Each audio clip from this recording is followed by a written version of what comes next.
Listo. Bueno, proseguimos el seminario sobre vida amorosa, goce y paradojas en la clínica. Vamos por la quinta clase, el 5 de junio, 2024. Los seminarios forman parte de la Fundación Sigmund Freud y el Instituto Jacques Lacan. Nuestra próxima reunión es el 26 de junio, tal como les anuncié la vez pasada. Recibí muchas preguntas sobre la clase pasada que respondí oportunamente. Hoy estábamos comentando al principio una cuestión de géneros, y es que mandaron comentarios, fotos, todo el decir mujer del seminario. El decir hombre, salvo Gustavo Gueirola, que siempre hace un comentario largo al final y con preguntas, el único, pero el resto no sé, tal vez es un tema... Bueno, decíamos que es un tema... ¿Qué pasa, Amelia? ¿Estás grabando?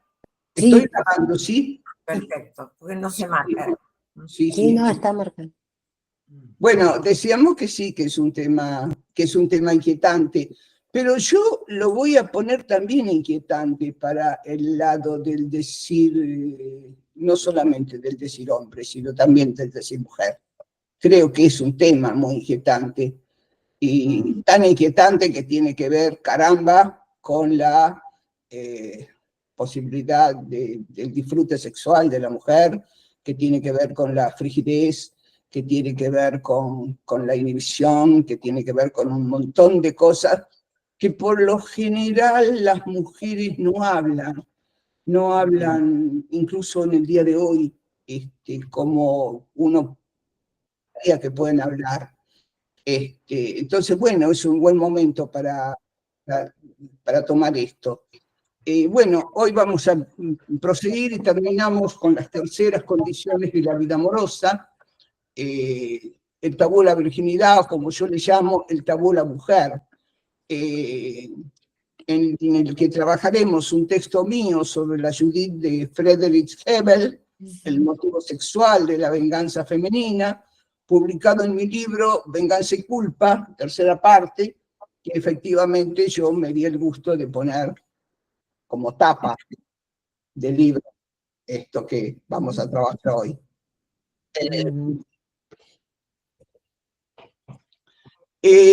Bueno, hoy además abro en el seminario el espacio sobre comentario de texto, y contamos con 3 colegas que se ofrecieron muy amablemente para hacer el comentario de 15 minutos sobre mi texto, el de Freud y el de Hebel, y de quien quieran, por supuesto. Yo voy a hacer ahora una introducción sobre el tema, y las comentaristas en orden alfabético prosiguen, son María Elena Almíjar desde Tucumán, Amelia Imbriano desde Ciudad de Buenos Aires y Sandra Jiménez desde Costa Rica. Ahí la tenemos a Sandra.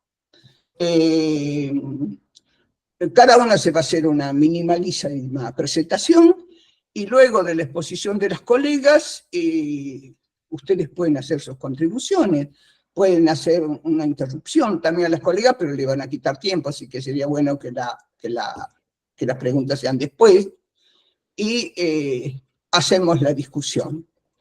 El texto el tabú a la virginidad, o como yo le llamo el tabú a la mujer, fue escrito por Freud en 1918, lo inició en septiembre de 1917, y a pesar de la distancia con los otros 2, Freud los reunió y publicó bajo el título Contribuciones a la psicología del amor.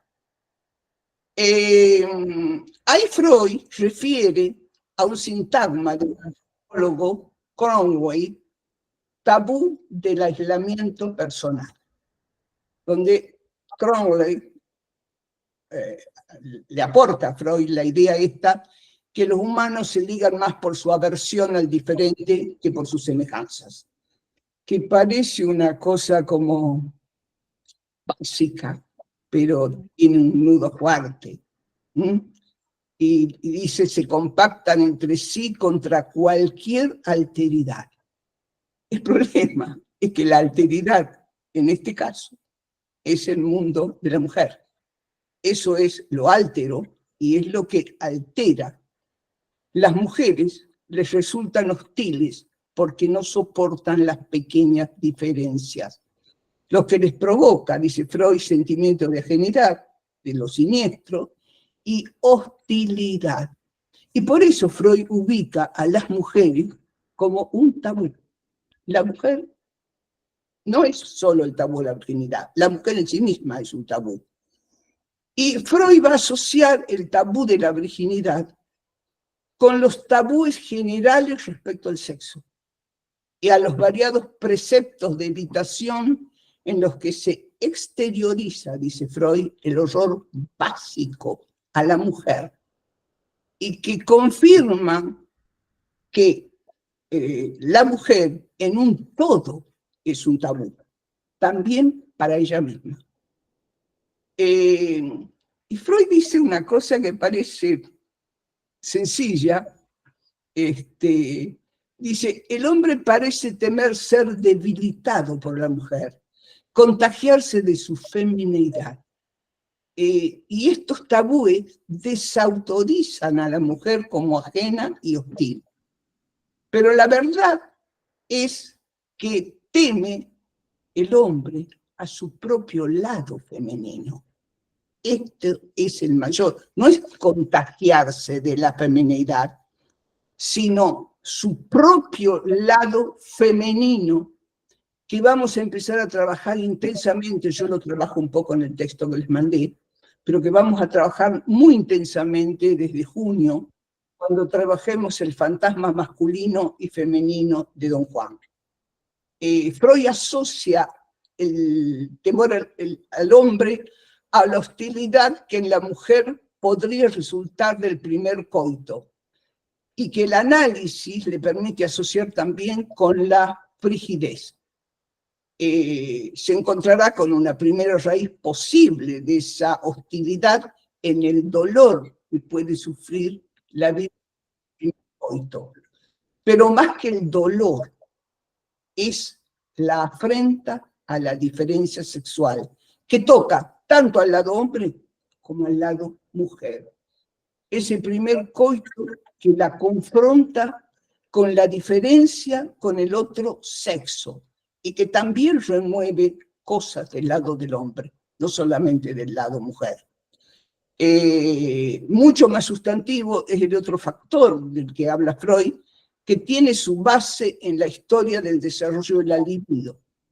Y Freud dice, en efecto, el marido, yo ya no quiero decir el marido porque ustedes me van a quemar en una hoguera, estamos cerca de la fiesta de San Juan, el marido, el partener, nunca es más que un sustituto, dice Freud. Vuelve a reiterar aquí. El partener no es nunca más que un sustituto. Es otro, dice Freud, el padre, quien posee el primer título de capacidad de amor de la hija. Al marido, o al partener, le corresponde robar esa hija degradándolo al padre y degradándolo a la hija. Bueno, esto lo vamos a trabajar en el fantasma masculino. Bien, Freud va a sostener que efectivamente el primer coito desencadena una cierta hostilidad, pero no nos dice que puede producir del lado hombre. Y también yo tengo testimonios en el análisis de lo que ha producido en un hombre el primer coito. No solamente la mujer descubre al otro sexo ahí, también el hombre descubre esto. Y bueno, Freud se pone un poquito como querendón y aconseja que entonces para resolver esto no hay mejor manera que tener amantes postmatrimonios o tener segundos o terceros matrimonios, que es donde esto se resuelve. Eso también me parece de una simplicidad supina. En todo caso, hay que ver cómo se juega ahí la cuestión del secreto, que Freud lo trabaja mucho, ¿no? Bien, antes que ustedes abriéramos el espacio de grabación, trabajábamos en la cuestión de que Freud dice que la mujer es ajena y hostil, insondable aún para ella misma, y creo que podemos criticar un poco a Freud cuando dice que la sexualidad en la mujer es inacabada. ¿Qué quiere decir con esto? ¿Acabada del lado mujer y es acabada del lado hombre? Porque si él hubiera dicho que es inacabado de los dos lados o de los 10 lados que quieran, me parece fantástico. Pero que la mujer es inacabada, me parece que hay que poder criticar esto, porque entonces es como decir que la única sexualidad válida en el lado femenino sería encuadrarse desde el lado fálico.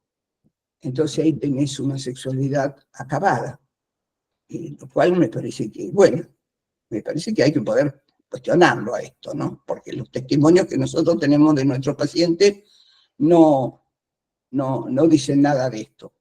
Y creo que lo que sí logra este texto de Freud es ubicarla a la mujer como tabú. Toda ella es un tabú.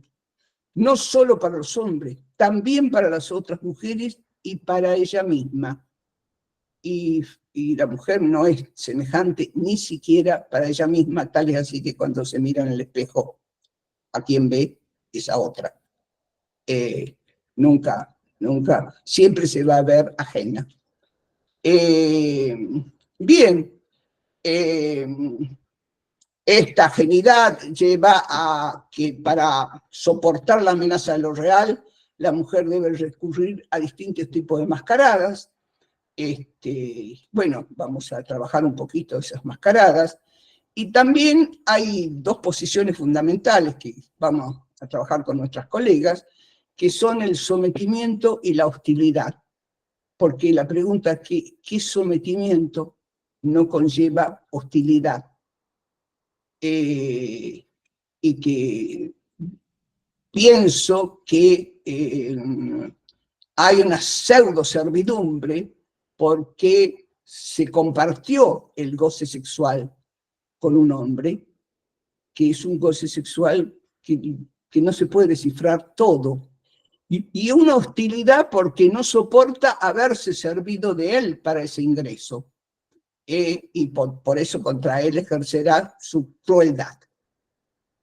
Por eso el tema central es aquí de la importancia de la venganza, la importancia del goce femenino desconocido, ese continente negro inefable.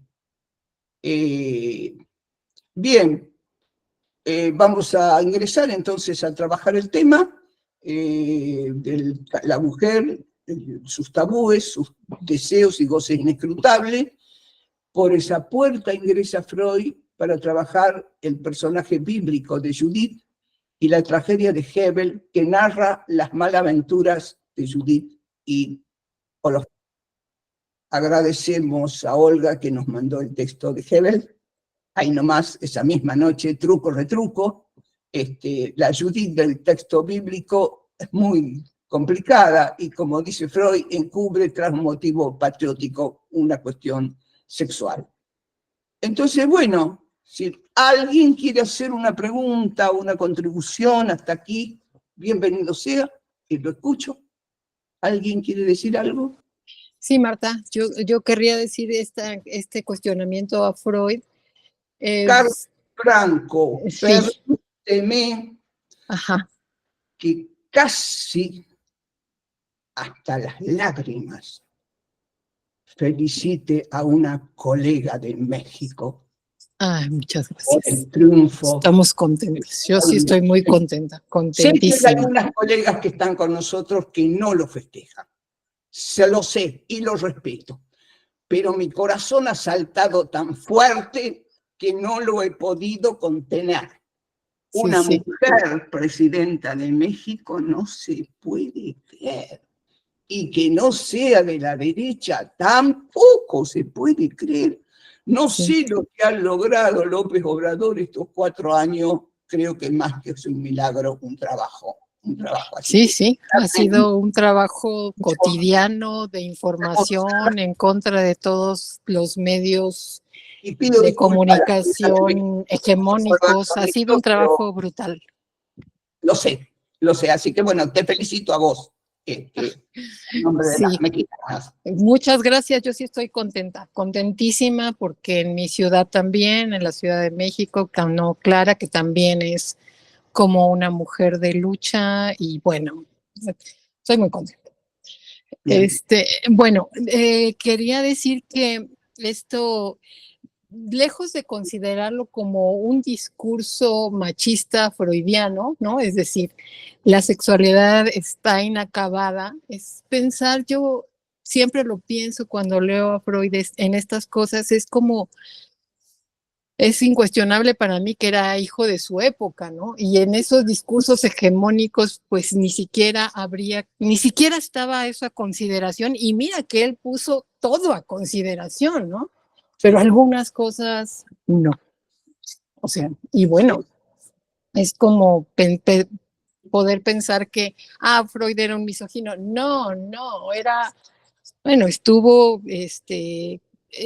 señalando muchísimas cosas que ni siquiera, digamos, a otros se les ocurriría. Bueno, pero tampoco se puede todo, y a él pues no pensó esto. Era hijo de la época tan.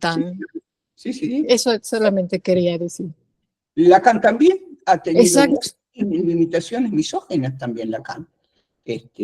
Pero bueno, no vamos a negar que Freud ha escuchado mucho a las mujeres y mujeres de fuste. Yo la vez pasada comenté lo de la princesa María Bonaparte, y que se haya hecho 2 veces la cirugía del clítoris para lograr el orgasmo, me parece una barbaridad. Pero bueno, hasta el día de hoy esto pasa. Sí. Y bien, estoy de acuerdo, Carmen, con vos. Y bien, entonces. Yo quería aclarar que el texto Judith es un apócrifo, no está dentro de los textos bíblicos de la Biblia del Viejo Testamento. Quedó afuera. Ahora, escuchando lo que escucho, diríamos, ¿cuál habrá sido el motivo? Porque no entró ese ni el de los macabeos. Pero al de Judith, ahora con todo esto, ¿no? Interesante.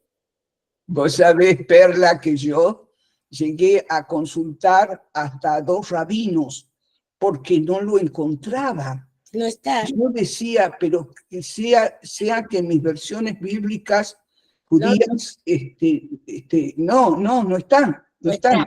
Así que por algo se lo retiró. Se lo retiró. Bien. Muy bien. Entonces, bueno, vamos a abrir nuestro espacio. Escuchamos a nuestra colega María Elena Almíjar. Malena. Bueno, yo soy María Elena Almíjar, Malena, como escucharon. Soy presidenta de la fundación, docente de la fundación desde hace muchísimos años. Perdón, Malena, ¿de qué fundación? Fundación Psicoanalítica Sigmund Freud, Instituto Clínico Jacques Lacan, en el cual compartimos estos espacios.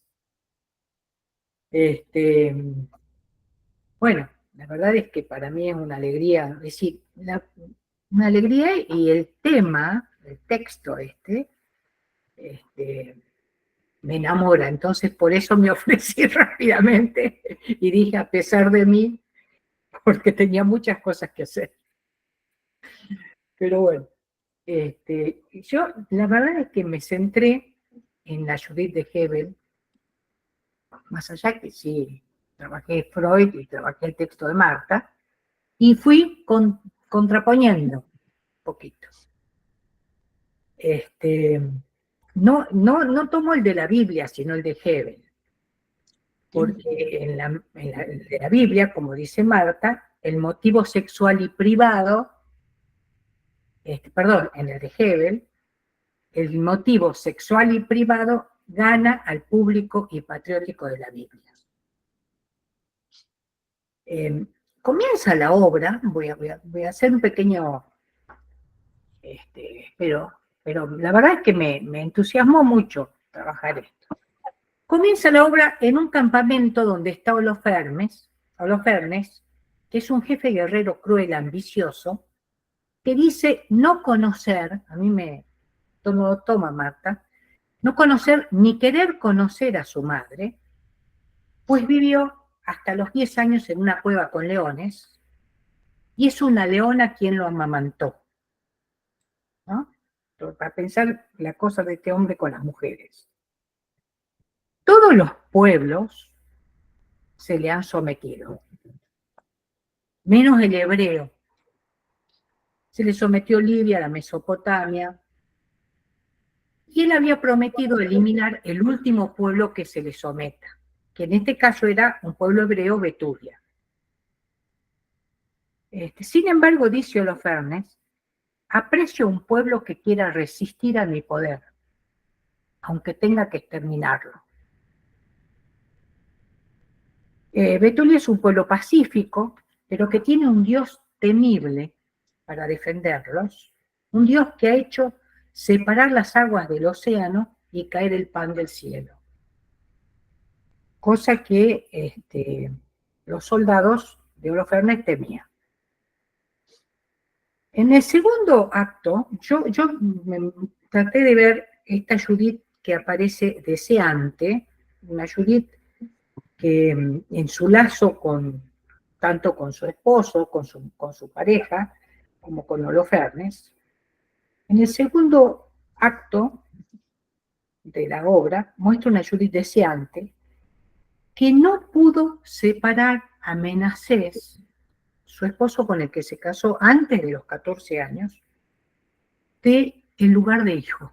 Pensaba en lo que veníamos trabajando, ¿no? La mujer tiene que arrancar al hombre del lugar de hijo. En ese acto hay un sueño interesantísimo donde está Judith con su criada y cuenta un sueño donde ella avanza por montañas hacia un abismo en el que caía, y una voz dulce y amistosa resonó en el abismo. Me precipité, unos brazos suaves me apretaron. Parecía descansar sobre el pecho de alguien a quien no me ha dado ver y me sentía indeciblemente dichosa. Yo era harto pesada y no podía sostenerme. Si como ella sugiere, ella misma dice que el mejor intérprete del sueño es el futuro, en ese sueño, me parece, se desliza su abismarse a la indecible dicha del goce suplementario, atada a un falo que la sostiene, mientras la sostiene, ¿no? Pero ella, bueno. Y ahí en ese mismo acto le cuenta a su criada que su matrimonio con Menacés, donde se la destaca como una mujer dispuesta a acceder al goce de ser no toda tabú, ¿no? Es decir, una mujer, y un hombre paralizado ante ese goce de no toda, un hombre que la ubica en tabú.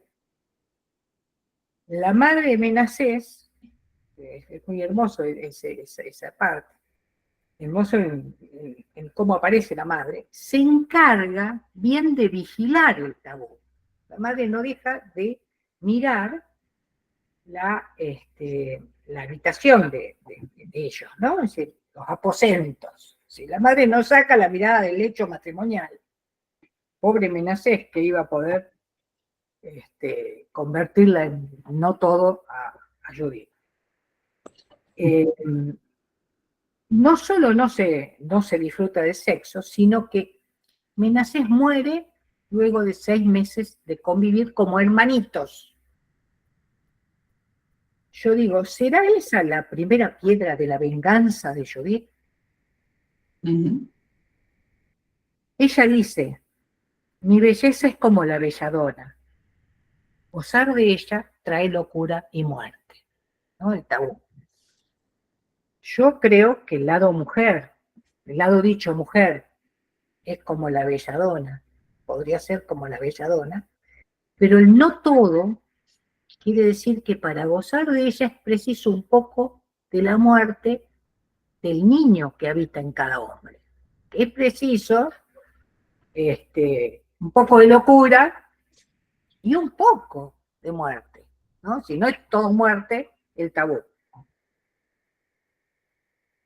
En el acto tercero, no hay duda que Judith está tironeada entre su lugar como hija, sierva de Dios, ¿no? Yo creo que acá el padre, más allá que por ahí aparece el papá, pero el padre de Judith es Dios.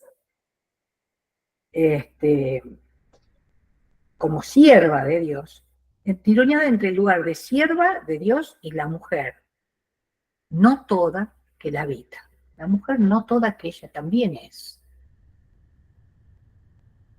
Horrorizada y seducida por la violencia del general a su pueblo, decide el asesinato de Holofernes. Él, como dice el texto de Marta, Holofernes, no es un cobarde como Menasés. ¿No?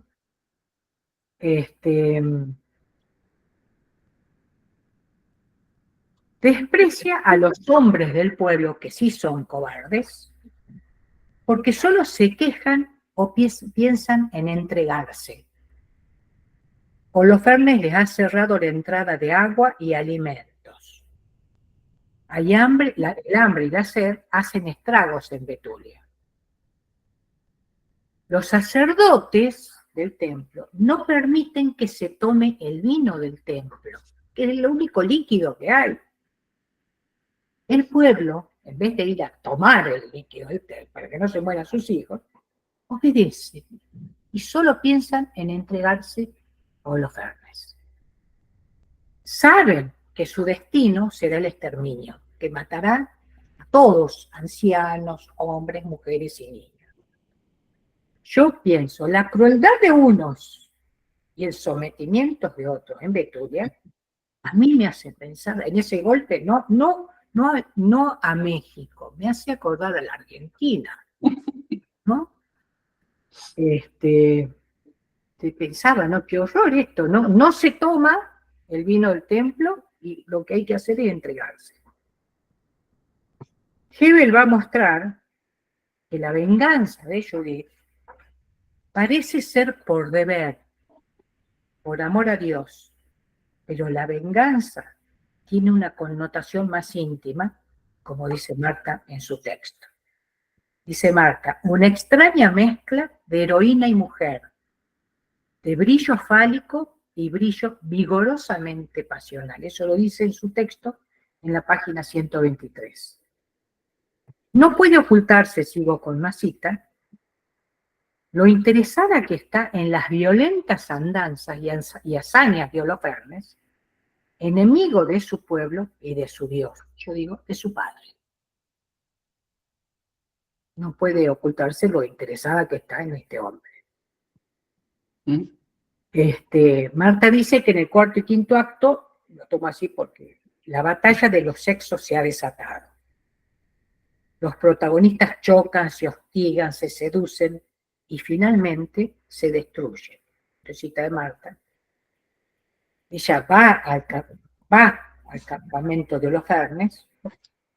El capitán que la presenta a Holofernes dice, si no fuera tan hermosa, no la habría conducido hacia ti. Porque él dice, ¿por qué me trae una mujer más de tantas que tengo? Y el capitán que la trae dice, si no fuera tan hermosa, no la habría conducido hacia ti. El encuentro. Holofernes le dice, no temas, Judith, me agradas como ninguna mujer me había agradado. Así, agradado, ¿no? Porque él tenía todas las mujeres que quería. Y Judith le dice, ese es mi deseo. Judith habla de la relación del pueblo con su Dios, trata de convencerlo, en principio porque ella va para matarlo, y también porque está seducida por este hombre tan fuerte. Dice, le habla de la relación del pueblo con su Dios, y que ese Dios castigará al pueblo por sus pecados. Si trata de decirle como, mira, lo estoy traicionando porque mi pueblo es tan malo, tan cobarde, tiene tantos pecados que Dios lo va a castigar. Trata de explicar las razones por las que está ahí traicionando a su pueblo. Y Holofernes le dice, ¿qué es el pecado? Acá para ver el no todo tabú de Judith. Un niño me preguntó una vez eso. Al niño lo he besado. Lo que deba responderte a ti, no lo sé. Bueno, acá se juega toda esta cosa que dice Marta, el juego del amor, de la seducción. Holofernes le dice, yo estoy destinado a producir heridas, tú a curarlas. La posición de Holofernes sostenido en su impostura, su parada del lado dicho varón, es clara. Y también como lo ubica ella del lado dicho mujer, madre, ¿no? Holofernes logrará seducirlo, a pesar que ella cree que va a matarlo. Ella traicionará a su Dios, a sus padres, a su pueblo, traicionándose a sí misma, dice Marta. Creo que traiciona al todo tabú. Su sueño de indeciblemente dichosa, ese sueño con el que tomé al principio, se cumple y ella es su propia belladona. En el acto 5, hay otro, tomo así como las conversaciones, ella le dice, aprende a respetar a una mujer. Está aquí para asesinarte, así que le dice, te voy a matar. Y te lo dice. Y Holofernes le dice, me lo dices porque es imposible hacerlo. Si me lo está diciendo es porque no lo va a hacer. Y Judith le contesta, no conoces a la mujer hebrea. Y él le dice, ven, quiero conocerte. Sí, ahí empieza, se supone que van a dar, no está explícito, pero se supone que es lo que hacen. Y luego del amor, Holofernes duerme.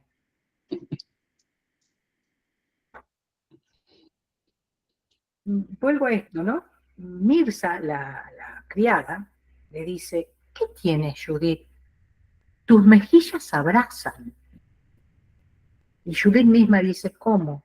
¿Seré tan débil? ¿Seré tan débil? Es decir, ella había disfrutado de su encuentro con Holofernes. Sí, lo que no pudo hacer con Menacés, lo había hecho con Holofernes. Dice, ¿cómo? ¿Seré tan débil? Yo digo, Judith, no toda tabú, se encontró con la mujer que hay en ella. Quiero mostrar cómo cayó el toda tabú que no pudo hacer caer Menacés, ¿no? En ese textito. Sin embargo, eso mismo, si por un lado cae el todo tabú, y por otro, ahí ella misma dice, ahora quiero vengarme. Ahora, no, perdón, todavía no. Ahora que quiero vengarme, ahora que quiero lavar con la sangre de su corazón los deshonrosos besos que aún queman en mis labios, siguen no toda. Sí. Cuando decide matarlo, le dice a Mirza, si llegara a caer desvanecida en el acto de matarlo, no me rocíes con agua. Grítame al oído, eres puta. Que sería, grítame al oído, puta. Entonces me levantaré. Entonces seré héroe como Holofernes. Acá me encantó, porque ella dice héroe. No le dice tirano, asesino. ¿No? Seré héroe como Holofernes.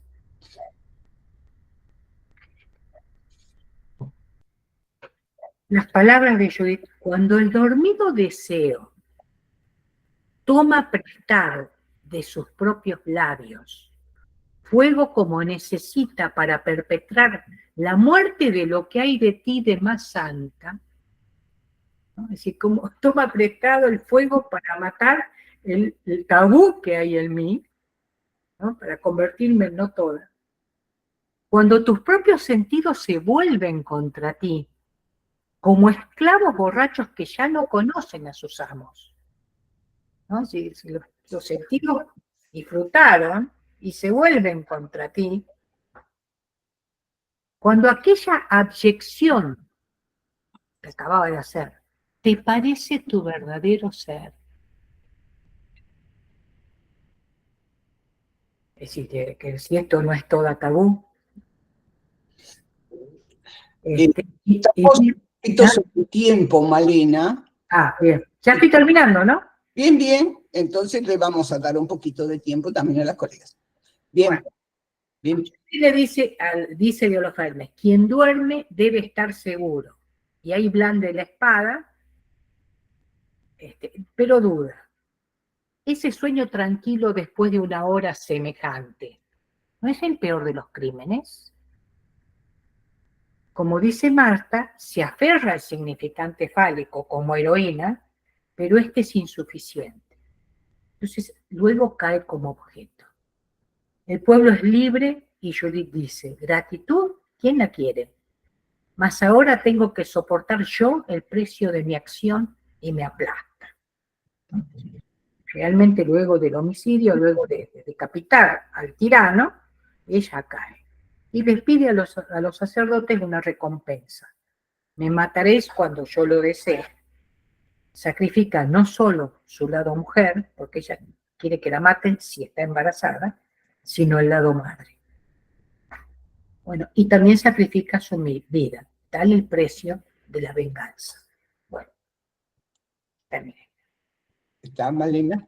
Está una cosa interesante que marcaste, que es hombres cuidados o mujeres cuidados de dormirte después de disfrute sexual, porque ahí estás más a merced que nunca de la mantis religiosa. Pero bueno, ahí está el análisis que ha hecho Malena, que se ha centrado en el libro de Hebel, fundamentalmente. Y en la parte no toda. Y la parte de no toda. ¿Quieren preguntarle algo a Malena ahora mismo o lo dejamos para después? Como ustedes quieran. Bueno, parece que para luego. Entonces vamos a escuchar ahora a la doctora Amelia Imbriano. Adelante, Amelia.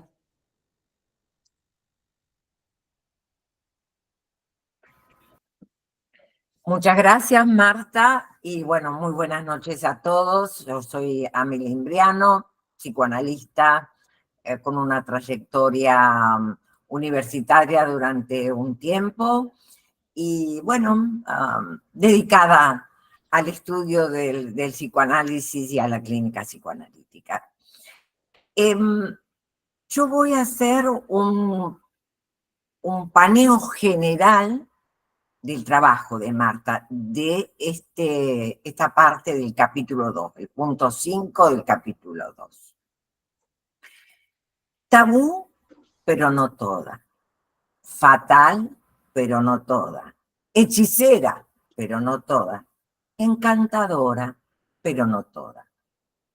Con este epígrafe quiero referirme al modo en que nuestra querida Marta Jerez San Martín renueva la pregunta que atraviesa el psicoanálisis. ¿Qué quiere una mujer?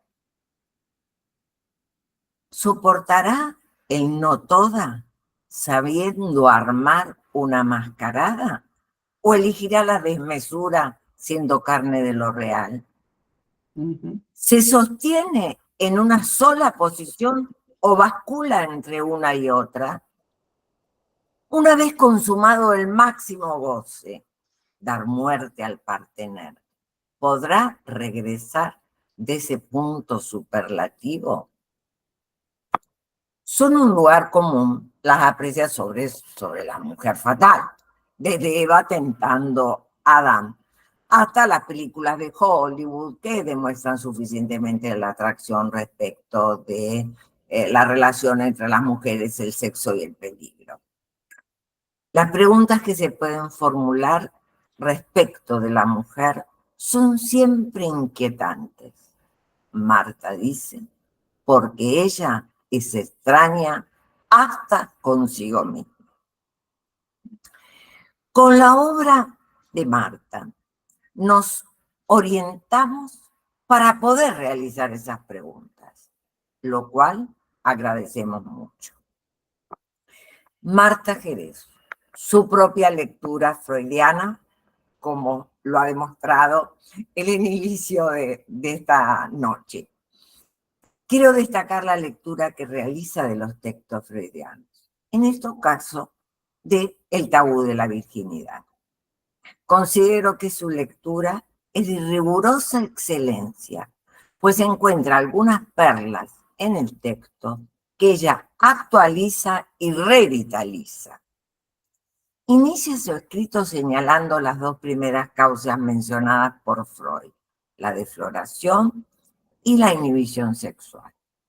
Ella trabaja sobre la tercera, la dependencia al primer hombre con quien se accede al placer sexual, pues genera anhelos de venganza. Su experiencia clínica la transporta hasta 1918 para encontrarse con el doctor Freud, que desde sus inicios se dedicó a la sexualidad femenina. El maestro vienés tenía conocimientos de diversos estudios antropológicos, entre ellos los de Crowley, quien en 1895 escribe un artículo titulado Tabú sexual, un estudio sobre las relaciones de los dos sexos.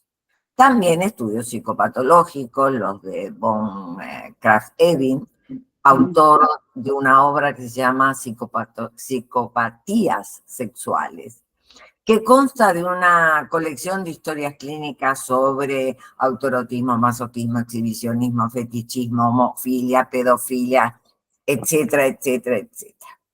De este psiquiatra, Freud toma la expresión servidumbre sexual para designar el hecho de que una persona adquiera un grado insólitamente alto de dependencia con alguien con quien mantiene comercio sexual.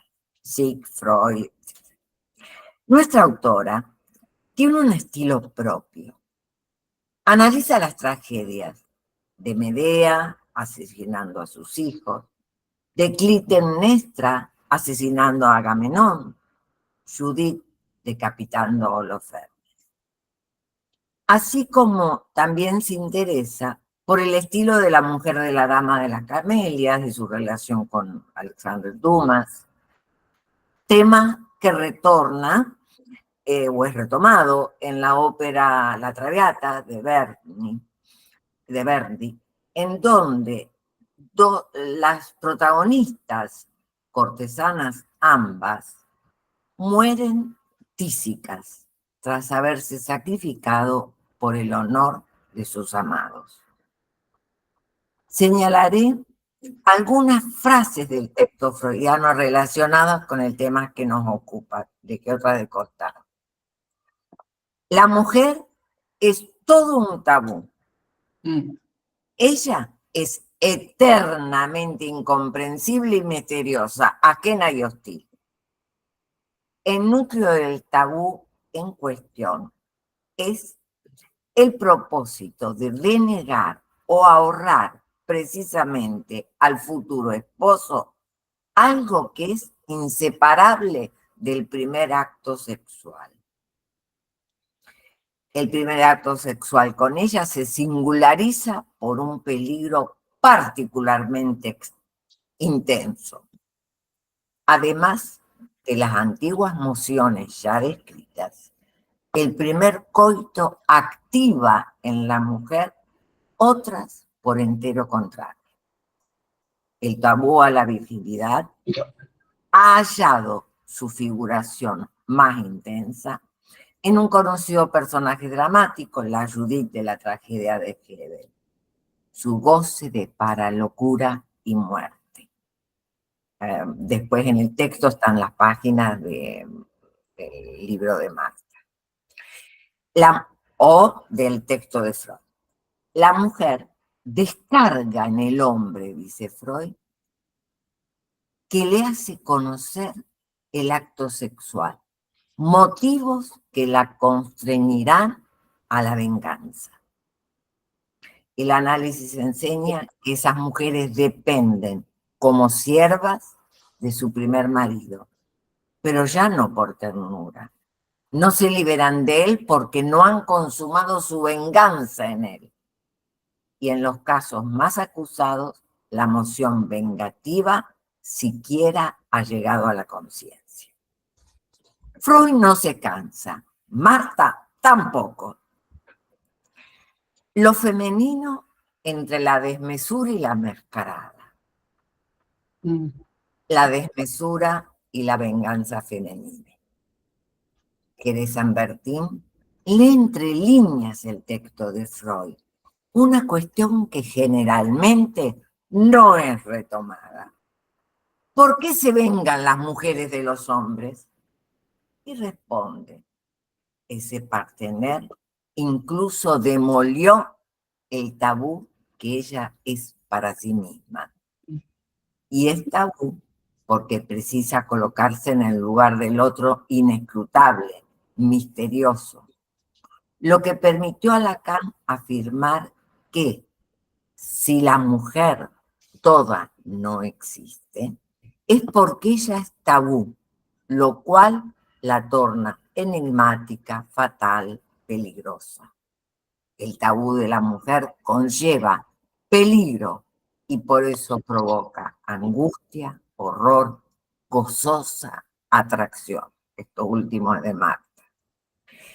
La mujer seduce gracias al no toda, siendo el significante fálico el que le confiere la medida y el límite del no todo. Pero cuando abusa del goce suplementario de ser otra y pierde la medida fálica, aparece el horror del goce femenino. Allí no hay seducción, sino espanto, precisa Marta. Judith decapitando a Holofernes.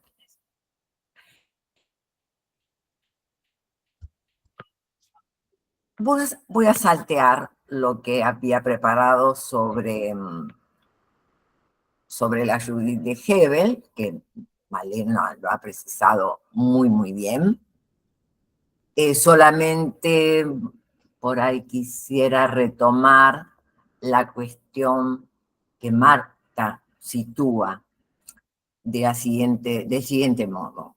Logrará seducirla respecto de los Fernes. Será ella quien traicionará a su Dios, a sus padres y a su pueblo, traicionándose a sí misma. Poco a poco obtiene una mujer deseante y deseable. Cuando ella replica con odio, él le ofrece alhajas. Fernes dan el blanco, pues Judith debe suplicar: Dios de mis padres, protégeme contra mí misma, que no me vea obligada a adorar lo que aborrezco. Es un hombre. Al borde del abismo resurge la mantis. Tengo que matarlo si no quiero arrodillarme ante él. La mascarada sobre las alhajas indiscretas. Que de San Bertín no solamente se orienta en tragedias, sino que también toma novelas picarescas, como Las alhajas indiscretas del joven Diderot. La obra, de título irónico, cuenta la historia del sultán llamado Montgegoul, en francés homofónico con Mangegoul, come culos, que comenta a su favorita de Lacan lo aburrido que se siente con la vida. Ella le indica que consulte a un genio experto en curar esas cuestiones. El genio le entrega un anillo diciéndole: todas aquellas mujeres sobre las cuales dirigiráis el engarce contarán sus intimidades en voz alta por medio de sus joyas. El mágico instrumento tiene la virtud de hacer hablar a las vaginas o a las joyas. El sultán pone a prueba el anillo con una de sus concubinas y de inmediato escucha murmurar bajo las faldas los secretos más inenarrables. Emocionado, lo usa con las damas. Algunas hablan sobre que por allí pasan los instrumentos de varios hombres y otras llegan hasta confesar sorprendentes pasiones desmedidas. Sin duda, poner a hablar a las vaginas es una misión arriesgada. Y las vulvas hablan, ponen en jaca a los nobles caballeros que se sienten descubiertos de su concupiscencia. Desde la masturbación al partener, al sexo oral, el trío sexual, el voyerismo, todo es posible en el relato que Diderot otorga a las joyas parlanchinas. Marta nos recuerda a Lacan en el Seminario 14, cuando se refiere a las alhajas de la obra de Diderot. Esas que una mujer sabe portar en su mascarada femenina. Ya no rehúsa recibirlas, con ellas se engalana aún más. Merced al recurso de sus mascaradas, ella podrá sortear la amenaza de lo real. Dice. Jerez agudiza la pregunta: ¿qué quiere una mujer? Nuestra autora se refiere sobre la venganza y culpa de Judith. Es privada de lo más íntimo de su ser mujer. Replica vengativamente contra Holofernes, privándolo de su cabeza y su poder. Él pierde la vida, ella su condición de tabú. Por tanto, queda encadenada y condenada a marchar tras el hombre muerto. Ninguno de los dos logró atravesar la castración simbólica, precisa Marta. Trágica victoria, la venganza de Judith destruyó a su ofensor, pero también a una parte de sí misma. Destaca una frase de Judith: ¡ay! Lo que me roe en este momento me roerá siempre. Tampoco él está muerto. ¿Quién sabe si no es él quien me dice todo esto? Si no se venga de mí revelando a mi espíritu aterrado el secreto de su inmortalidad. La pregunta se sostiene bordeando un imposible de saber sobre lo real. Le quiero agradecer muchísimo a Marta no solamente este capítulo, sino todo este libro y todos sus libros y sus enseñanzas, porque nos sostiene para que nos sigamos preguntando. Y eso es lo más importante. Muchísimas gracias. Muchísimas gracias a vos, Amelia. Muchísimas gracias.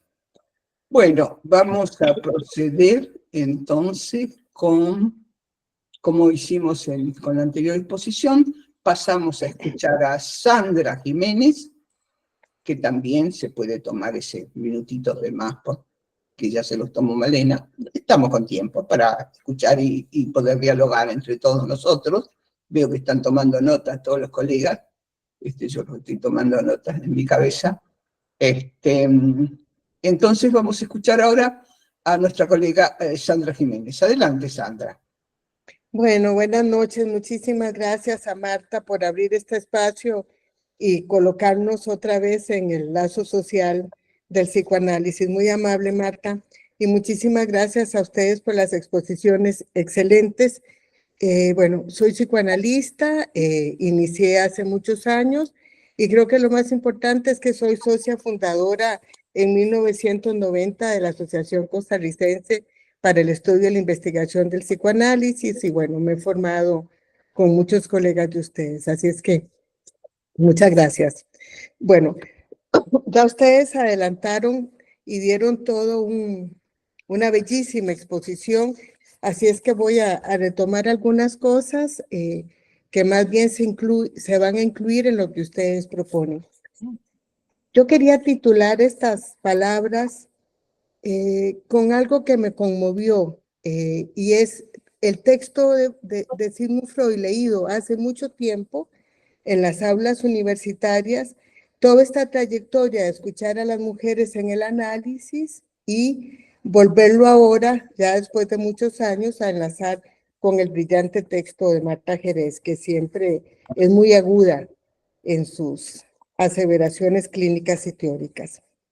Entonces lo titulé, quiero referirme a las doncellas. Quiero referirme a esas mujeres, a esas vírgenes, y a esa pregunta que siempre transita, ¿qué quiere una mujer? De igual forma, quería buscar en el diccionario ese término desfloración y significa ajar, quitar la flor o quitar el lustre, desvirginar a una mujer. Creo que este significante ha quedado en desuso y como decía Carmen Franco, pertenece a otra época. Sin embargo, no es tan cierto cuando vemos en nuestros países latinoamericanos los femicidios, la violencia doméstica y la violencia contra la mujer y la segregación contra la mujer. Entonces, eso me tocó muy fuerte en mi posición femenina de un país latinoamericano. Entonces, quiero referirme al mismo personaje que me parece que nos sedujo a todas, que es el personaje de Judith o Judith.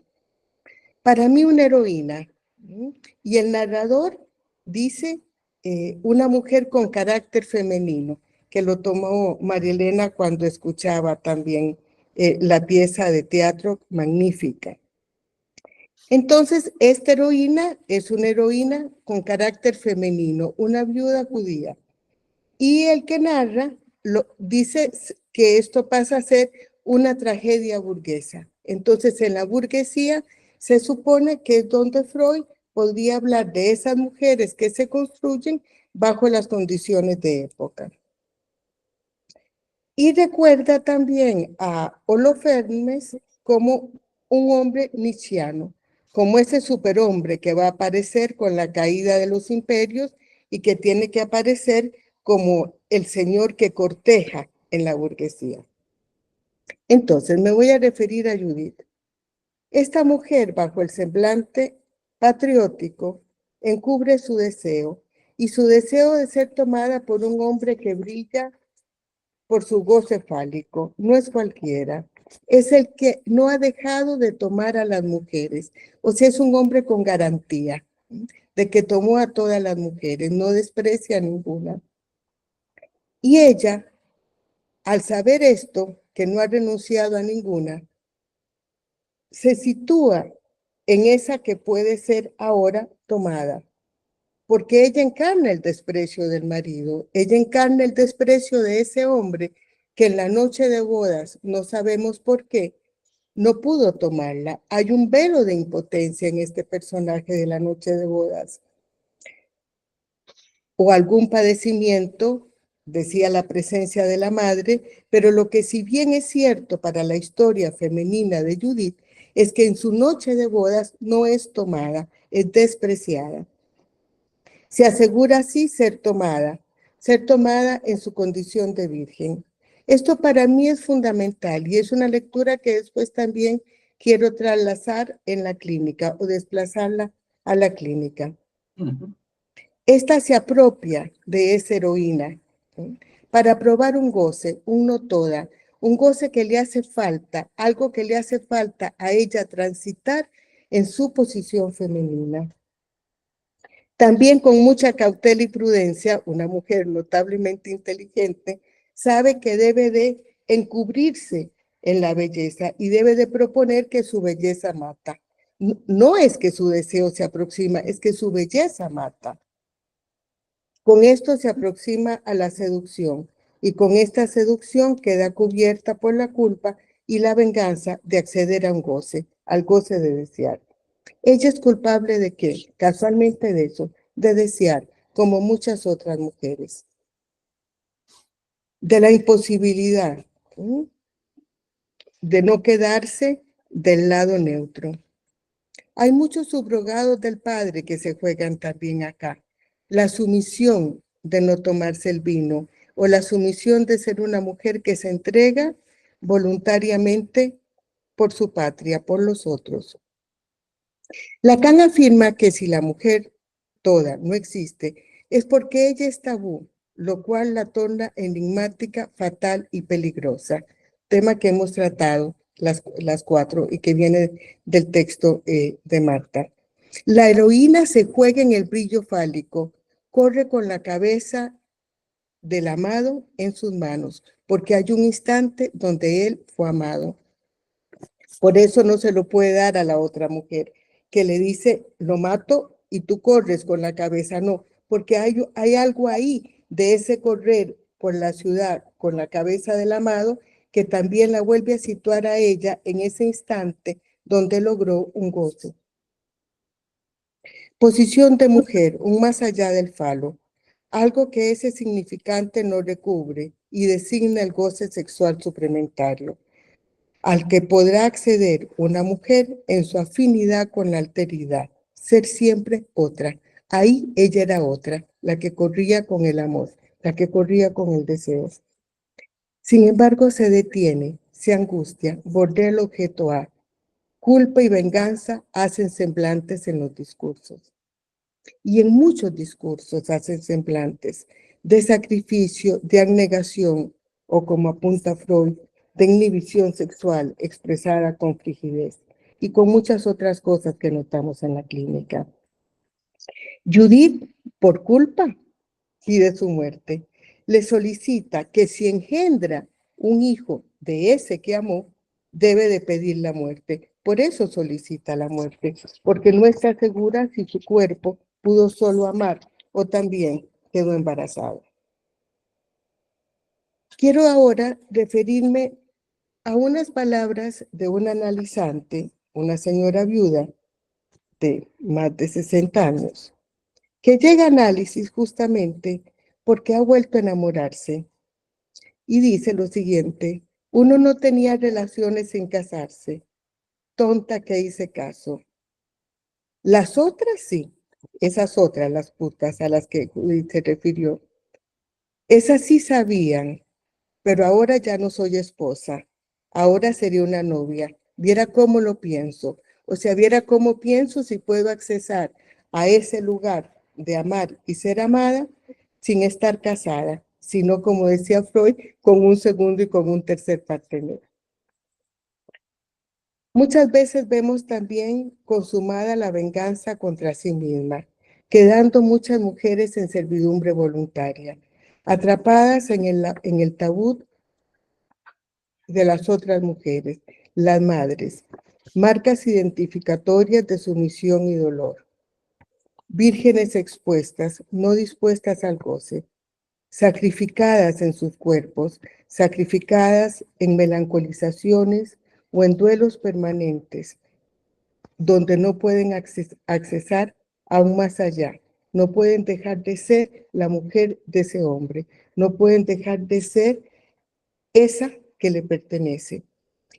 Aquí abro un paréntesis que me lleva mucho a pensar en esto. Costa Rica es un país muy conservador, pero en el imaginario colectivo creemos que no, pero es nada más en el imaginario intelectual que se juega así. Entonces, el dejar de ser la esposa de alguien, el tener que volver al apellido original, tiene también un gran peso fundamental en lo sacrificial de quedarse, como bien lo planteaba Freud, hasta el final sin amor. pero me quedo por los hijos. Y es muy usual en la clínica escuchar a estas mujeres diciendo, yo fui la que le di el final, yo fui la mujer. Caminan también con la cabeza por lo social. Yo fui esa que le da. Y la que aparece, todavía aquí se usa, aparecer en la prensa como la esposa de. Entonces, ese lugar simbólico, esos subrogados del padre siguen teniendo un lugar de mucho semblante y de un cierto narcisismo, aunque muy posiblemente no fueron a las mujeres que más amaron. Por último, nada más, quiero decir que esta presencia, valga el lapsus, iba a decir esta prestancia fálica, fue la que decapitó a un héroe. Estos soportes simbólicos que la hacen a ella poder ser esa doble mujer, esa que salva a su aldea, esa que salva al pueblo, pero esa también que en un instante fue toda. Posteriormente, no toda, pero hay un instante donde esta mujer se cree toda. Y quiero también referirme a otra mujer, a Lilith. Esa fémina diabólica, considerada también por los textos hebreos la primera mujer de la creación, imagen del pecado, del vicio y de la lujuria. ¿Será por ella que se escribe el tabú a la virginidad? Ella se niega a permanecer en el paraíso, sumisa y obediente. Así que se escapa y comparte su cuerpo con los súbditos de Lucifer. Y uno se pregunta acá, ¿y por qué no con Lucifer? ¿Por qué con los súbditos de Lucifer? ¿Será que esa es como todavía la segregación de lo femenino aún en estos momentos? Ella se va a encontrar, dice la leyenda, como esas voces que seducen a los hombres en los sueños nocturnos, a esos, como diría Freud y Lacan, que se quedan dormidos, olvidándose de que la mujer puede decapitarlos. No hay que confiar en la mujer, sería. También aparece Lilith en esas brujas y en esas hechiceras. Y creo que todo esto se escucha en la clínica. Muchísimas gracias.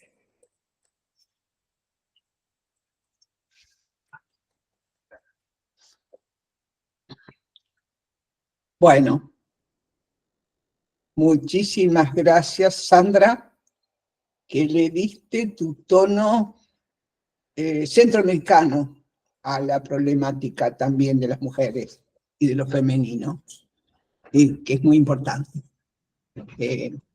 Y supongo que ahora lo vamos a referir. Yo lo que diría ahora es, bueno, cada una ha enfocado con su manera y con su estilo la cuestión a tratar. Entonces, bueno, ahora le saquemos brillo nosotros, sus compañeros de seminario, con las preguntas y los aportes que supongo que cada uno tiene para hacer, porque por ahí los he visto escribir y bueno, estoy esperando vuestras contribuciones. No solamente vuestros besitos. Ahora es el momento de jugarse.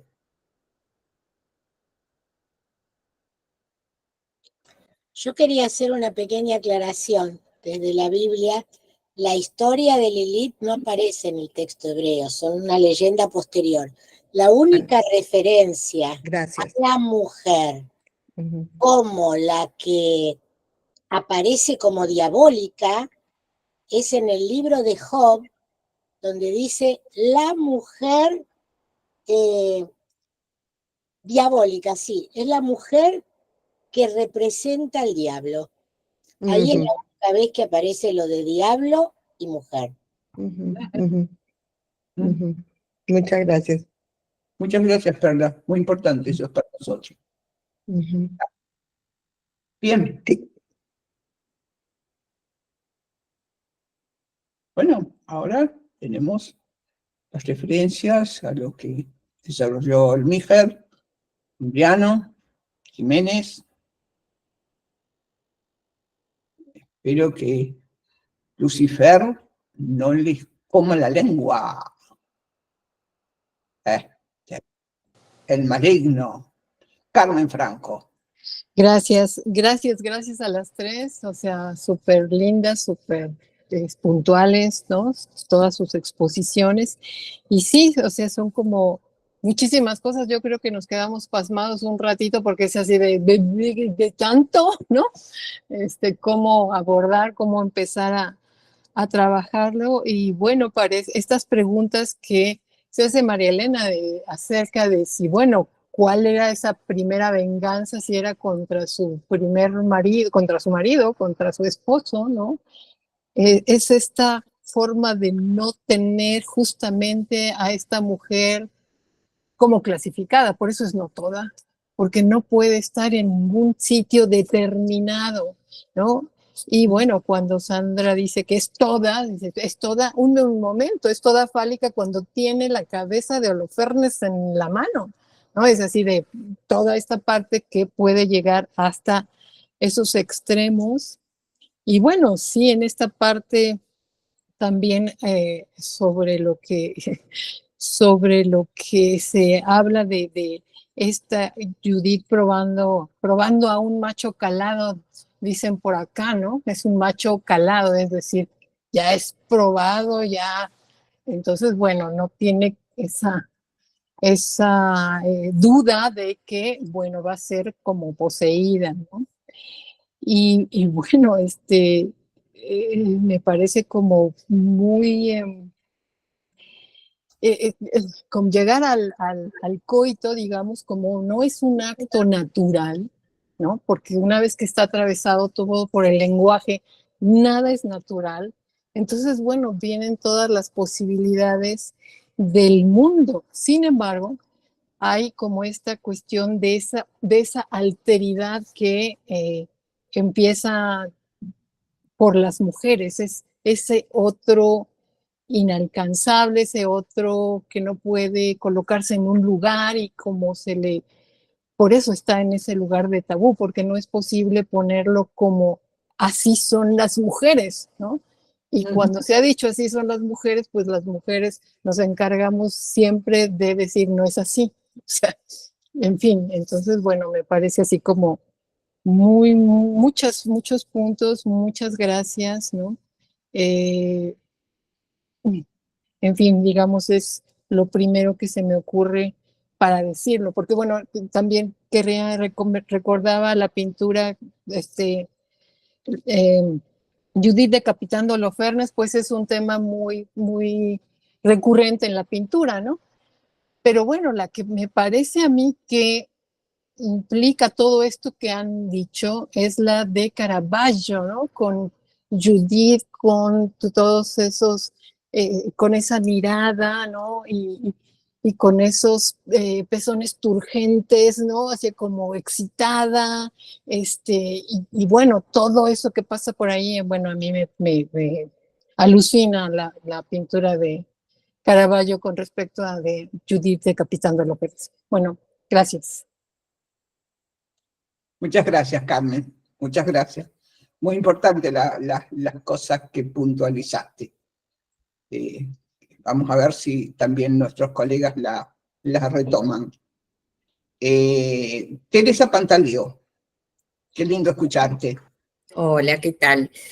Bueno, me encantaron los tres trabajos, la verdad que muy interesante, los tres, y justamente yo iba a hacer un parangón tal vez con este tema de la venganza y del odio, donde ahí aparece Judith matando a Holofernes, justamente en el cuadro de Artemisa Gentileschi, Sí. ¿no? Que ella, el de Caravaggio es muy importante, refiere lo que dijo la última compañera, es verdad, pero en Judith de Artemisa, justamente ella había sido violada, ¿no? Y ahí el movimiento en las manos, ¿no? De la cabeza de Holofernes y la complicidad de su dama de compañía, es única, ¿no? Y la sangre chorreando me parece que es espectacular. Sí. No, ese era el punto. Me encantaron los tres trabajos. La verdad que muchas gracias por el espacio a volverlo a abrir, Marta. Gracias. Quería recordarles a Teresa, que la nombró, que nuestra querida colega Marta Sealle había recopilado todas las pinturas de Gentilizzi, y sobre todo había puesto el acento en que ella había sido abusada, había sido violada Por su maestro de pintura. por su maestro de pintura. Sí. Y qué cosa interesante, qué extraño que no se haya sacado la obra de ella, porque y persiste, insiste, y yo cada vez que voy a Florencia descubro más obras de ella. Sí, sí, sí. También hay muchas en Nápoles de obras de En ella. Nápoles, ¿verdad? Sí, sí. En Nápoles también, sí. Sí. Que es interesante que no se haya censurado, porque te imaginas que si la abusó, la violó su maestro de pintura, ¿y qué más? ¿Y qué hay? No solo eso, sino que hubo un juicio muy cruel, muy cruento. Hay una película sobre eso, donde fue sometida al máximo tribunal, digamos, de Florencia, donde tenía que dar cuenta que había sido violada. Y al violador, por así ponerle un título, su maestro había sido apenas sentenciado, y ella tuvo que escaparse del lugar. Provenía de una familia de pintores, su padre también era pintor, y se supone, digamos, que la cuestión del abuso venía también por parte del padre, en el punto de que estaba bastante deprimido, y él, sus obras la terminaban Artemisia y sus hermanos, pero figuraba él, el padre, como el pintor, no el gran pintor. Está, es decir, que no pudo escaparse No pudo escaparse, sí. de las garras del padre. Sí, sí, sí. Sí, está. Interesantísimo. ¿Cómo se llama la película, Teresa? Si no la tenés ahora, la podés mandar a... La voy a mandar, yo la vi hace un par de años atrás, la vuelvo a conectar y la envío, sí, al grupo. Bien. De acuerdo. ¿Alguien más quiere decir algo? Bueno, mientras se van armando las preguntas, yo quería decir algunas cosas respecto a lo que desarrollaron también nuestras tres colegas. Y es un punto que lo inició Malena, que es el hecho de la referencia de Hebel, que yo no la había tomado la primera vez, a la madre de Holofernes, ¿no? El odio que Holofernes tenía por la madre, porque la madre lo había rechazado y lo había criado una leona, ¿no? Pero también una cuestión interesante de robar una mujer al padre, y es el hecho de que en la cabeza de Nabucco, en la cabeza de Holofernes, está lo del padre, que yo digo sustituto, a quien odia inmensamente, que es Nabucodonosor.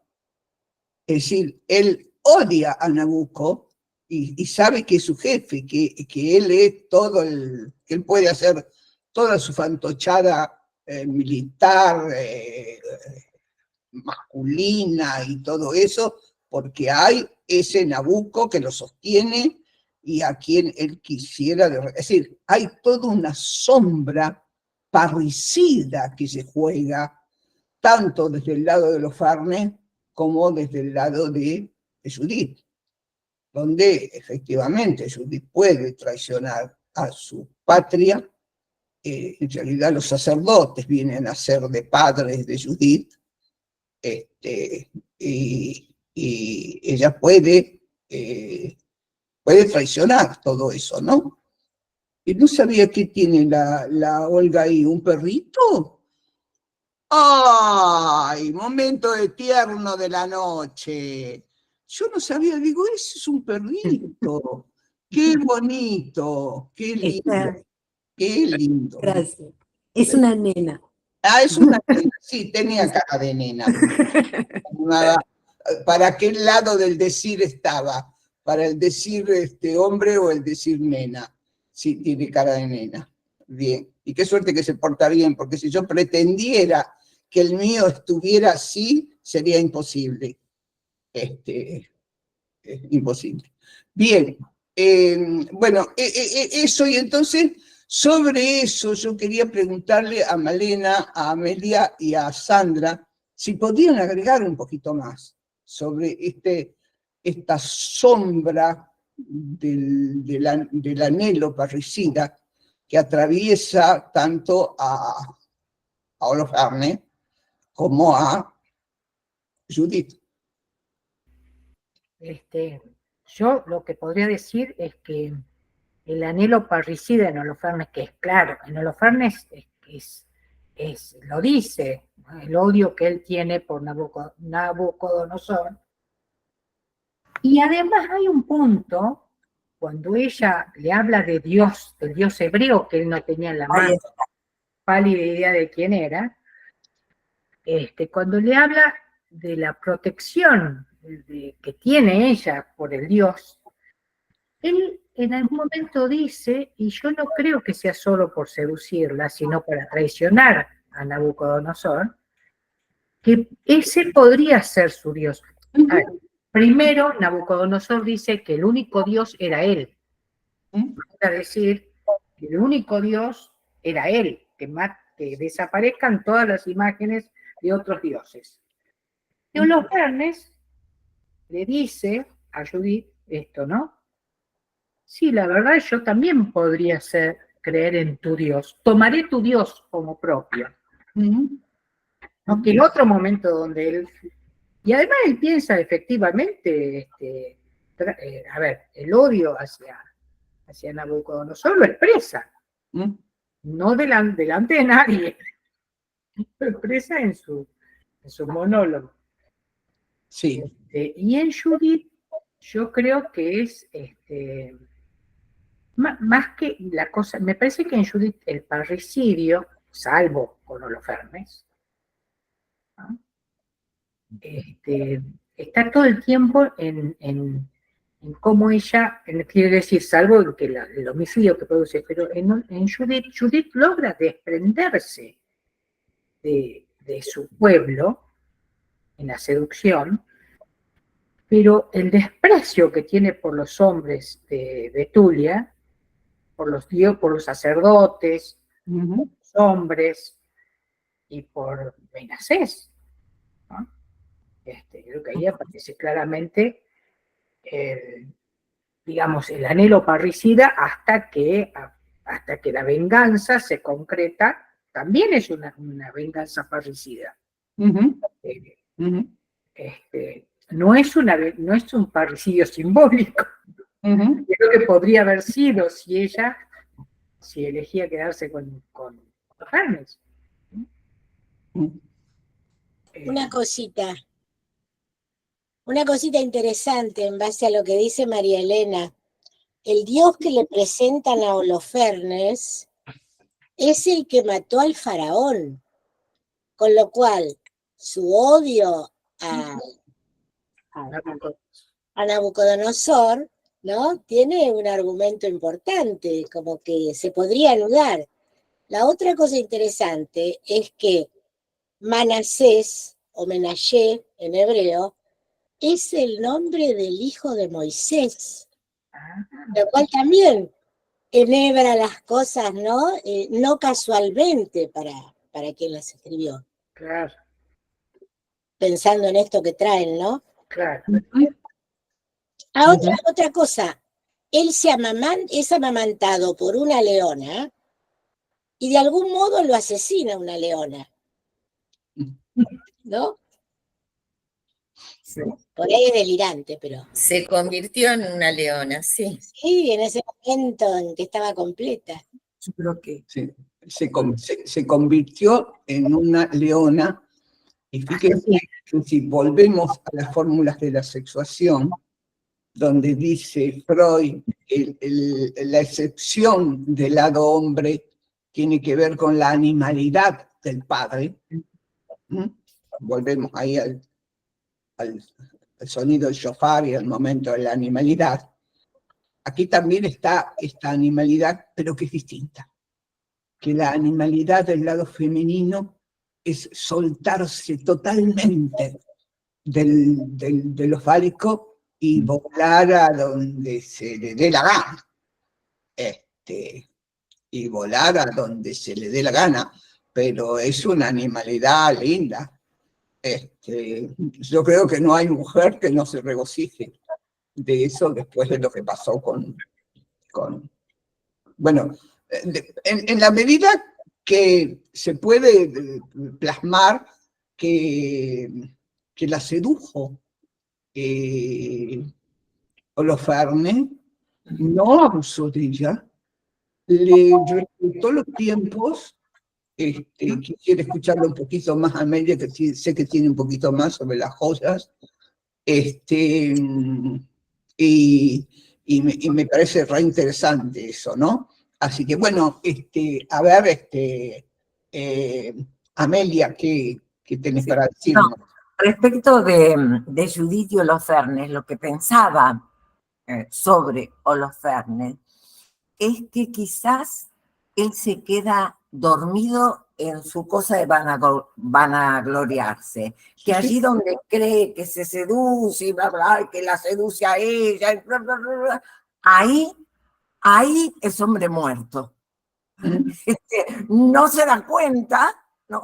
Pero en ese vanagloriarse y decir, ella va a caer a mis pies, y bla, bla, bla, ahí es hombre muerto. Ella lo deja avanzar, se deja seducir, evidentemente sí lo logra, porque ¿no? Ella goza y mucho, después goza de matarlo. Que es ahí donde a veces yo sobre Judith y me pregunto, cuando los actos no son del lado de lo simbólico, sino del lado de lo real, como la Judith, yo pregunto, ¿se vuelve de un goce así cuando se ha llegado a un goce tan superlativo? ¿Se puede volver? Es todo, ¿no? Porque ahí se ha perdido absolutamente la mascarada y se ha conocido el máximo de los goces. Distintos son los goces de las joyas,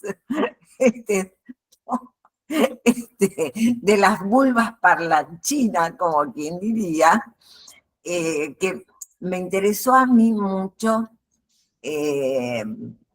No quise, yo me hice un texto de 4 páginas, que es lo que se puede leer en 15 minutos, y entonces no puse muchos detalles, pero las cosas que dicen las vulvas parlanchinas, digamos que hacen un despliegue que no sé si hoy le podemos agregar mucho, con toda la aparente libertad sexual que hay. Es decir, Amelia, que las vulvas parlanchinas le hubiera servido más trabajarlas a la princesa María Bonaparte, para no tener que amputárselas, sino hacerlas hablar a las Totalmente. Totalmente. Así es. Porque los hombres no soportan mucho escuchar a las vulvas parlanchinas. No. Les cuesta mucho escuchar las vulvas parlanchinas. No sé si los hombres soportan que las mujeres hablemos. Y lo digo así en general, hasta, digamos, en los ámbitos de las instituciones analíticas. No sé. Cuando yo dije que a mí me ha encantado, Marta, que vos retomes y revitalices las cosas que dice Freud en ese texto es porque, a ver, Marta, en el año 53 se crea la Asociación Psicoanalítica Argentina.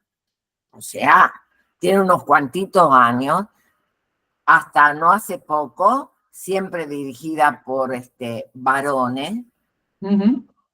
Y a ver, los señores psicoanalistas no retomaron este tema, ni por casualidad, calladitos,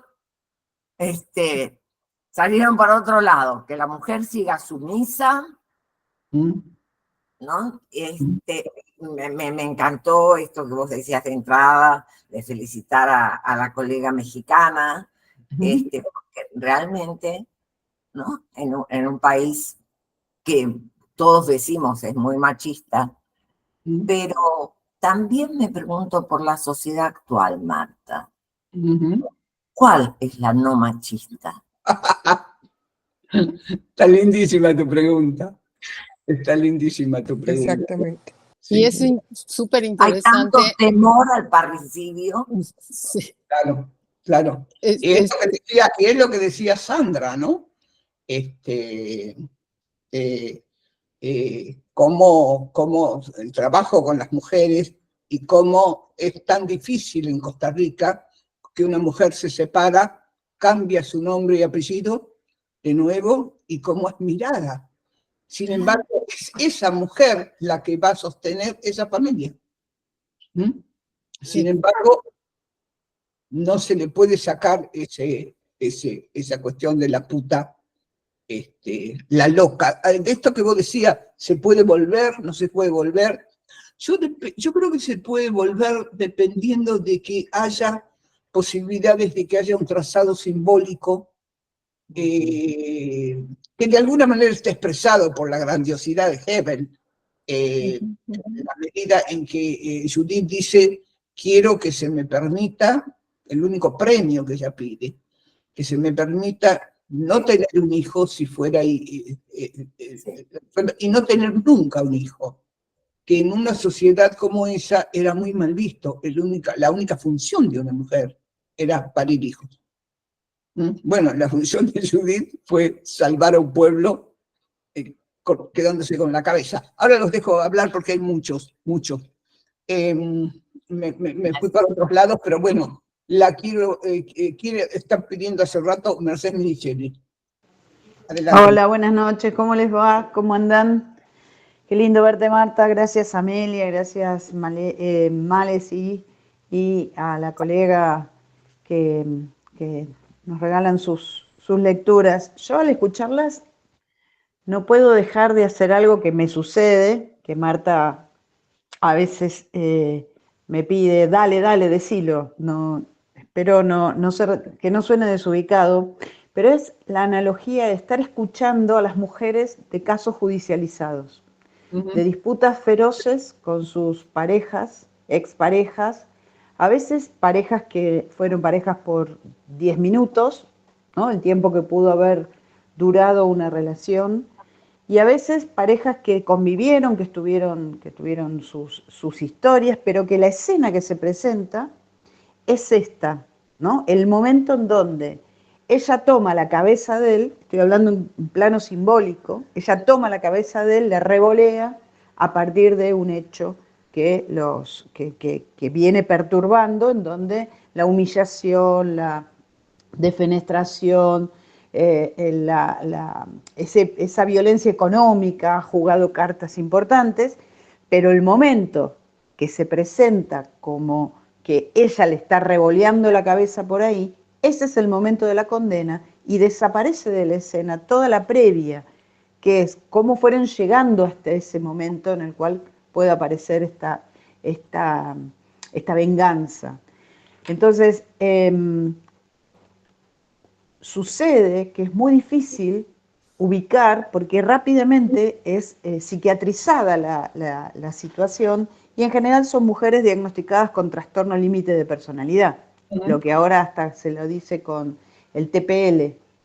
El otro día me dio risa porque vino alguien y me dice, sí, porque es una TPL, y yo me había faltado ese día, no me habían contado las siglas. Entonces decía, ¿qué quiere decir TPL? No, bueno, trastorno límite de personalidad. Bueno, que son estos exabruptos, estos desbordes, que vos decís, Marta, qué lindo que es. El otro día una mujer hablando de su propio acto me decía, lo que pasa es que yo en ese momento me puse maldita y fui una maldita. Bueno, claro, fue una maldita, pero casi mata a otra mujer. En un accidente chocan y con su nena al lado, bueno, un pequeño desastre que no fue un terrible desastre porque realmente, no sé, algo frenó y la gente que estaba ahí la frenó. Pero ese momento de desborde es un momento de mucho goce. Sí. Creo que es el momento de máximo goce. Claro, entonces el punto es, Como se que vuelve de un goce así, no se llega, vamos a suponer que no se llega a matar, pero ¿cómo se vuelve y qué pasa con el entorno? Es decir, ¿quién soporta luego que una mujer que pasó por ese punto extremo, donde expuso su goce en el despliegue de la escena, no sea condenada? Porque entonces a partir de ahí puede no estar en condiciones para una serie de cosas en las cuales para vivir en sociedad a lo mejor a mí mismo me plantea, bueno, ¿y ahora qué? ¿Y ahora qué pasa con esto? ¿No? ¿Cuál es una intervención posible en un caso de este orden? En donde estas escenas van ocupando distintos momentos y distintos lugares, porque francamente matan a todo lo que está alrededor. Matan la subjetividad de los hijos, matan a lo mejor simbólicamente a sus parejas, pero esa guerra que se establece o esa venganza toma todo. Sí. Entonces, a mí no me cae, es decir, tenemos dos lecturas, la lectura subjetiva de quien vive eso, como el punto de mayor goce, coincido, pero ¿qué pasa con el entorno, el que es testigo, observador, el que está llamado a intervenir, porque en general son personas que están en los equipos de Comisaría de la Mujer, de los centros de protección de derechos, juzgados de familia, ¿no? Centros de asistencia a la violencia, espacios de vinculación o puntos de encuentro, bueno, equipos que es una clínica que hoy tiene mucha pregnancia, porque pasa mucho esto, que nos enseña el caso. Entonces, bueno, quería No solamente el agradecer. entorno, Mercedes, la misma subjetividad de la persona que llegó a ese extremo de goce. Cómo retorna y cómo convive con ella después de esto. Lo que pasa es que, bueno, uno no puede dejar de comparar el acto de Judith con el acto de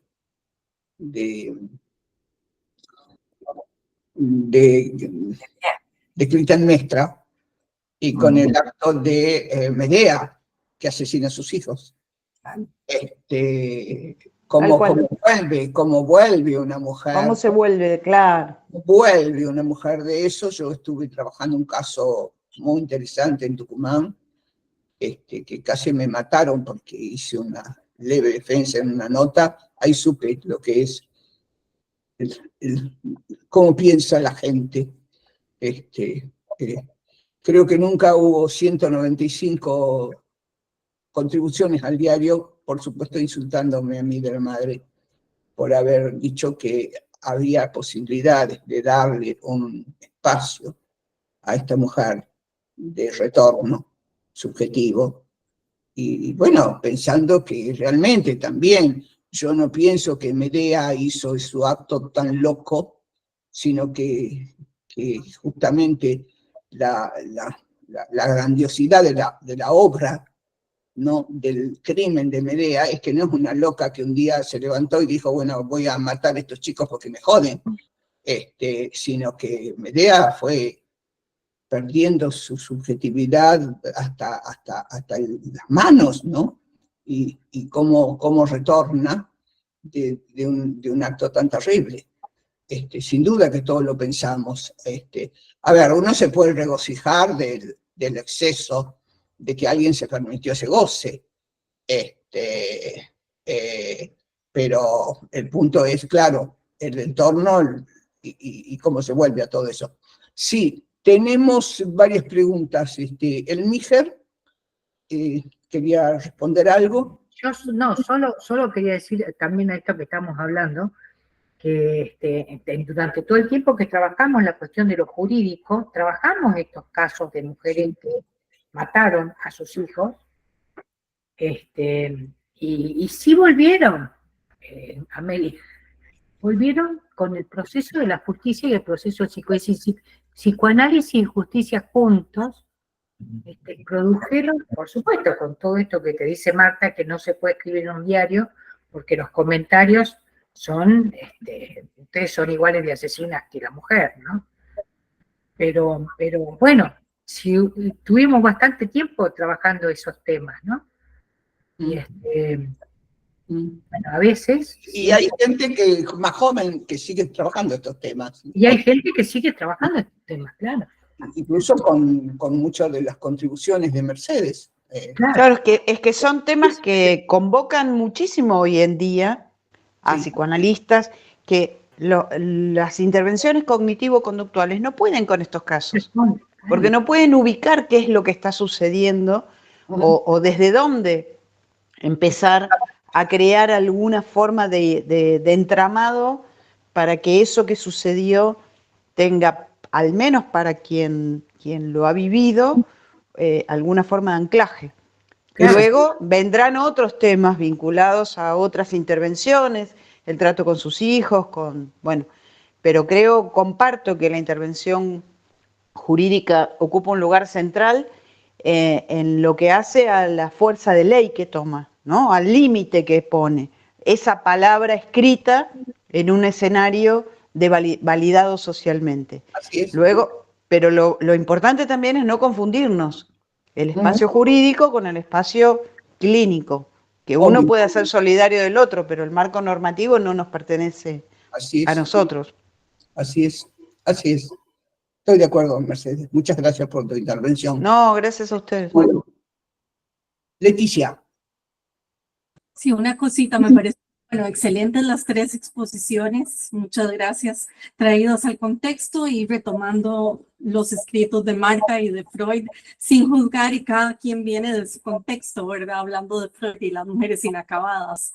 Pero me quedé pensando, retomando la obra de teatro de Hebel, de la Judith, en el momento donde llega con la cabeza y llama a la criada, esa conversación con la criada, como diciéndole, no, mejor tomada por el goce, ahí algo pierde, y dice en ese momento, no, adjudique usted la muerte en vez de adjudicármela yo y quede usted de heroína. O sea, si hay algo más que quieran, que se puedan referir a eso, que quedó como silenciada porque Judith era la bella dona y la otra, la desgraciada que no era bella y no iba a conquistar a ninguno. Entonces me quedé como pensando en ese punto que no se ha tocado. Interesante, interesante punto, porque es la otra versión de otra mujer. De todos modos, en la mayoría de los textos, en la de Hebel mismo, es una mujer mayor, es una anciana.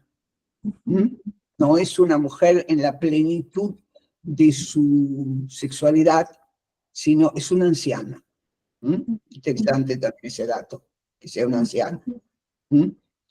Es decir, que Judith no se iba a llevar una que le haga sombra, tenía que llevar una anciana, que tiene un papel de abuela para Judith, de alguna manera, ¿no? Bien, Gabriela No, sigue muteada. Una sola cosita final, que escuchando este final pensaba en las Madres de Plaza de Mayo, ¿no? Que justamente fue como el movimiento contrario, fue frenar el goce. Y que cuántas veces uno se sintió en algunas circunstancias pensando que a alguna se le salga la chaveta y tire un tiro. Como, por supuesto, sabiendo de que no tenía que ser así, pero ese goce irrefrenable que a veces uno quería que se desenfrene, que salga, la verdad que ahora hablando de esto me vuelve el pensamiento de decir qué temple, ¿no? Como cómo pudieron frenar ese goce y tomar otro camino, hablando de institucionalidad de un pueblo. Y exactamente, y tomar un camino institucional. Eso nada más. me pareció. Bien, entonces, cosa sorprendente, no habló el lado del dicho hombre, que tenía muchísimo para decir, porque yo creo que Freud es muy injusto, ahí Darío está tratando de salvar, me parece que es importante porque Freud es muy injusto con los hombres, y yo creo que eso de la sexualidad inacabada de la mujer también lo podría tomar para el hombre, y yo creo que al hombre el poder disfrutar de su primera relación sexual también le deja marcas, y deja, por los relatos que yo tengo en sesión, y a veces deja marcas inolvidables. Entonces me parece que, bueno, a ver qué quería decir Darío, porque tengo alguna cosa que quiere decir Lauriña también. Darío, sí, adelante. Bueno, muchas gracias a las compañeras, a Malena, a todas, en fin, a Amelia y a la compañera de Costa Rica por sus lecturas y por compartir con nosotros. Me acordé, no sé si se pensaron también en el mito de Sansón y Dalila. Sí. ¿No? Donde también Sansón relaja y Sansón relaja y bueno, le pasa lo que le pasa, ¿no? Le cortan su cabellera y pierde su fuerza, ¿no? Y lo interesante que este mito, o estos mitos, alimentan una masculinidad donde el hombre no puede relajar en relación a la mujer. La mujer es enigmática, ¿no? Inclusive, a mí que me gusta mucho el tango, ¿no?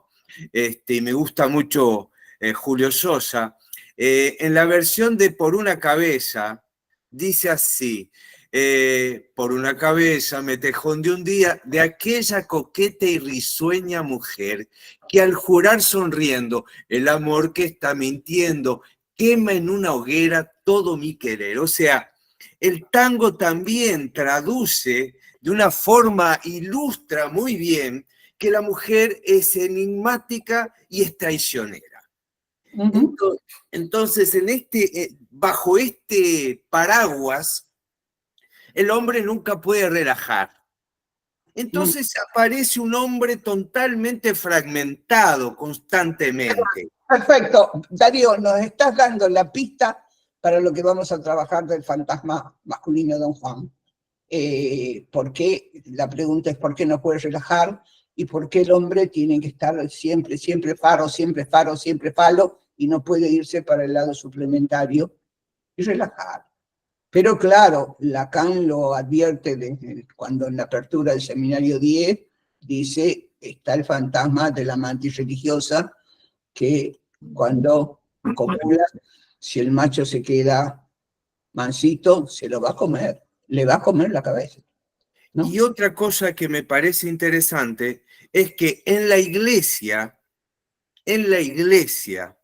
la mujer aparece muy desvalorizada.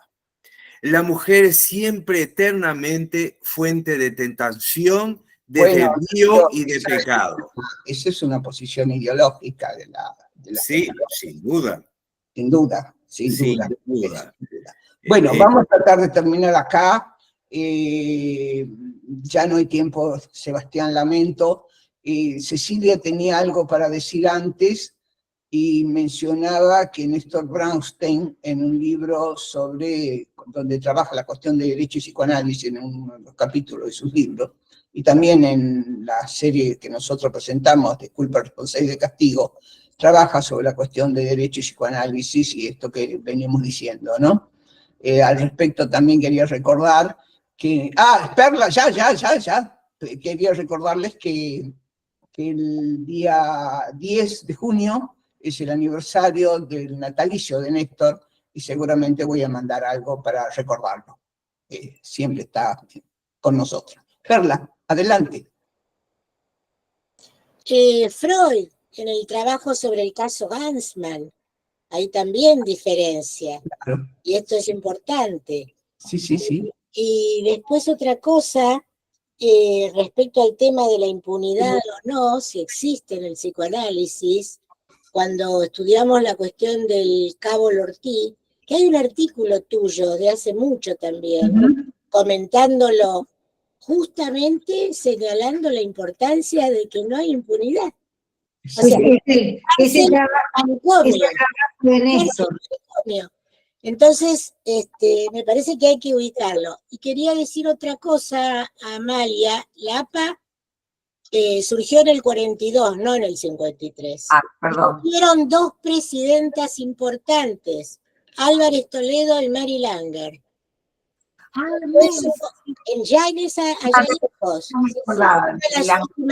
Después hubo otra más y en las últimas 4 también son mujeres. O sea que por algún lado nos ponemos. Nada más y nada menos que Mary Langer.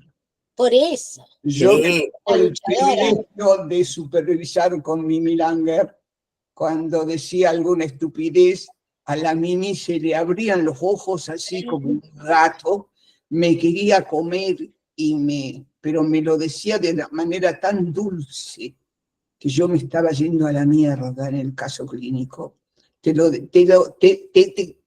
cortaba la cabeza, pero al mismo tiempo te lo decía de una manera tan dulce que no había forma de no seguir adelante con las propuestas que ella tenía. Así que bueno, ha estado muy interesante la reunión. Como vemos, la cuestión del comentario de texto moviliza, hace que todo el mundo lea. Me han mandado figuras, películas, fragmentos. Sé que Amelia tiene un video cortito que lo trabajó con Olga Mater, que espero que nos haga llegar. Sí, ya la próxima reunión tengamos Facundo y nos ayude a poner el power. Pero ha sido riquísimo el trabajo y bueno, y todos nos sentimos atravesados. Sí, no... Bueno, hay un montón de cosas para decir más todavía, pero bueno, vamos a dejarlo acá. Que tengan muy buenas noches, ha sido un gusto y un aplauso a las 3 colegas que han hablado y a todos los que han contribuido. Muchas gracias, muy amables, hasta luego. Muchísimas gracias por todos los aportes. Muchísimas gracias. Muchas gracias. Muy buenas noches. Gracias, buenas noches. Chau, chau. Buenas noches. Gracias. Adiós. Adiós.